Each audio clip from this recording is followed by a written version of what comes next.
few months ago, the world paused.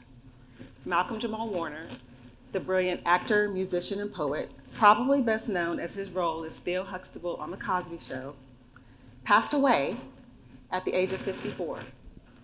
Too soon and too sudden. There was a flood of posts about it. I read of his daughter on the beach crying as they tried to resuscitate her father. And I immediately started thinking about his wife, who moments ago was enjoying her family vacation, has now been thrusted into widowhood, having to plan her husband's funeral. And as the public mourned, I began to feel this ache rise in me that was more than just compassion. It was a memory, because I lived that moment. In 2017, I lost my husband, Victor. Suddenly and shockingly, 2 weeks after a routine knee surgery. It felt like 1 minute he was enjoying playing flag football with our 3 boys, who were 5, 9, and 12 at the time. And the next, everything just stopped. And just like that, our world cracked wide open. And I had these 3 little boys looking to me for strength I wasn't sure I had. In the days that followed, well, they were a blur, first of all, but I do remember standing in the kitchen, holding a death certificate in one hand, and trying to help with math homework in the other. So just to be clear, I've never been good at math, so I'm sure you can imagine how well that went, right? Grieving and long division, not so much of a winning combination. Sorry, boys. But I did begin to really understand something on a deeply personal level that I want to share with you today. Holding both. In that moment, I was holding the ache and the hope. I was holding the truth that he was taken from us too soon, with somehow trusting that we would one day be okay without him. And that's when I began to first start learning what I now call living victoriously, not because I felt victorious, but because I refused to let tragedy have the last word. And let's be real, his name was Victor. He really gave me no choice. I had to, right? Victorious became my tribute to him, but also my way to move forward with grace and a little bit of grit. Okay, since I can't really see anyone out there, I want to see if you're really there. So don't be shy. I want you to look at the person next to you, and I want you to say, live victoriously. Live victoriously. Ooh, yeah, I like that. That is not just a phrase. That is a decision. No matter what you've lost, you can still live victoriously. So long before I was a therapist, a mom, a widow, or even a TEDx speaker, I was just a little golden-skinned girl with a curly afro growing up in Austin, Texas. I was raised by my grandparents, who were white. And I learned really early what it meant to live in the spaces between cultures, between expectations, between what people could see, but what they didn't understand. My grandfather, he was a man with a quiet strength about him. He believed in hard work and doing things right the first time. He built his whole life with his hands and his heart. He was always consistent, always steady, and always faithful to me in my life. And he was the first man I ever loved. My grandfather passed away 4 months to the day that I stand here sharing this with you. And even in this moment, I find myself holding both. The grief of missing him deeply, with this quiet gratitude that his fingerprints are still all over my life. I didn't know it when I was little, but this love and consistency and confidence that he modeled for me when I was little would be the foundation that I would lean on when everything around me gave way. When Victor died, I didn't feel strong. I felt like I was performing survival, like I had fallen into this deep, deep, dark pit of imposter syndrome. People would tell me, "You are so resilient," and that is a great quality. It is. But resilience didn't feel like a compliment when I was struggling to breathe through another bedtime story, another night next to an empty pillow, and another birthday and holiday without him. I'm gonna be real, I was angry. I was mad because the story I was telling myself was he was robbed. He was robbed from the life he worked so hard for. I was robbed from the husband that I needed and I prayed for. And my boys, they were robbed from their father's love and guidance in ways I had never felt prepared to feel.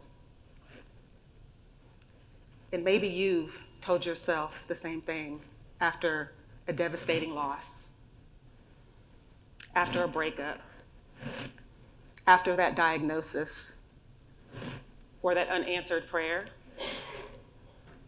But here's the thing that I learned about calling it a robbery. You are the one that never stops suffering. So eventually I had to ask a different question. What if Victor's story didn't need to be long to be complete? What if his purpose had been fulfilled even if I couldn't understand it? And that became my turning point. The moment I realized that living victoriously wasn't about erasing the grief, it was about holding and honoring this pain without letting it rob me from the rest of my life. And that's a choice I make every day, to live victoriously. Will y'all say it with me this time? Live victoriously. Y'all, that is what we're doing together in this room right now. We're holding both the ache and the answer.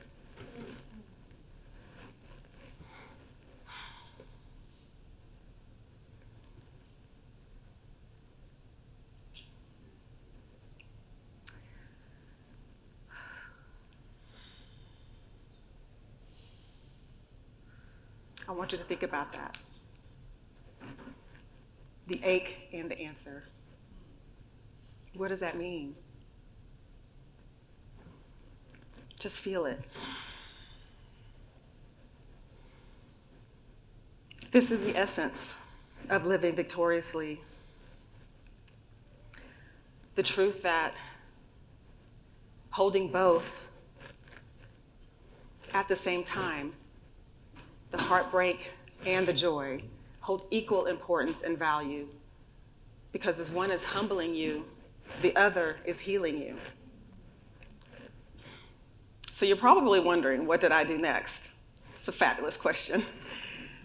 I did what any grieving mom of 3 very active boys would do. I went back to school, got my master's in counseling, and became a therapist. Of course, because nothing says I've got this like managing my kids, my grief, my now homework, and this new widowhood life at the same time, right? Right? Okay, well, that's what I did. But really, something in me just wanted to take all of this pain, all of this experience, and use it to help others. So now as a therapist, with all this street cred that I have, I now get to sit with others, learning how to hold both in their own lives, holding their fears and desires, holding their anger and compassion, holding that past pain that no longer serves them, with a hope for peace in their future. That is not a contradiction. That is wholeness. The truth that 2 opposite emotions can be true together at the same time. So now I want you to take a second to think of your own both, that thing you've been carrying. Maybe you brought it with you today to TEDx. That loss, that breakup, that diagnosis, or that unanswered question. What if it doesn't have to be fixed to be felt and accepted? But what if that thing that broke you is also that thing that is building you?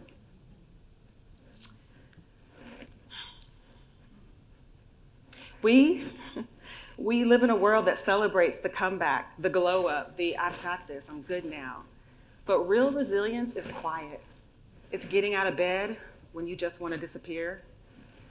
It's showing up to work or class, in my case, with tears still drying on your face. It's laughing again with your friends who just want to see you happy without guilt. That is what living victoriously looks like in real life. So when people ask me how to keep going, I tell them what I tell myself. You can't choose what you've lost, but you can choose how you show up after. And my answer will always be the same. I choose to live victoriously. So I say this to you. If you've lost someone or something and thought it was too soon or that you were robbed, consider maybe it was right on time for their purpose and for yours. Grief is messy, but we can make room for peace. And we can choose today to live victoriously. That was way better than I thought it was going to be, y'all.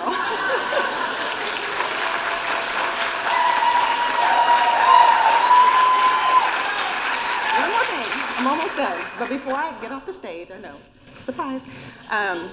I just want to be sure I'm clear. When I say live victoriously, I do not mean live perfectly. I mean live presently, live gratefully, and live as if every breath is proof that you are still becoming victorious.